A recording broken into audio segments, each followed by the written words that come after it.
Hi మిత్రులారా, నేను ఈరోజు చాలా ఇంపార్టెంట్ విషయం చెప్పాలనుకుంటున్నా. అదేంటంటే, మనకి తినే తిండి, తాగే నీరు, పీల్చే గాలి వల్ల 98% రోగాలు వస్తాయి. అంటువ్యాధులు పక్క పెట్టండి, అది చాలా తక్కువ ఉంటాయి కదా. అదేవిధంగా మన జీవితంలో 98% సమస్యలు డబ్బులోనే వస్తాయి కదా.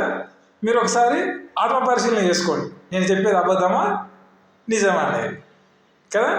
కానీ మనం ఎంత గొప్పలం అంటే, మన జీవితంలో 1% కూడా సమయం వెచ్చించి డబ్బు నిర్వహణ ఎలా చేయాలి, డబ్బు ఎలా సంపాదించాలి అనేది మనం ఎక్కడ నేర్చుకోము కదా. ఇంకా మనం ఎంత గొప్పలం అంటే, మన పాఠ్య పుస్తకాల్లో కానీ, మన విద్యా వ్యవస్థలో కానీ మనకెవ్వరు నేర్పించరు, మనందరికీ తెలిసింది కదా. మీరు ఒకసారి నేను చెప్పేది అబద్ధం అనిపిస్తే మీ ఆత్మపరిశీలన చేసుకోండి, అవునా కదా. కరెక్ట్.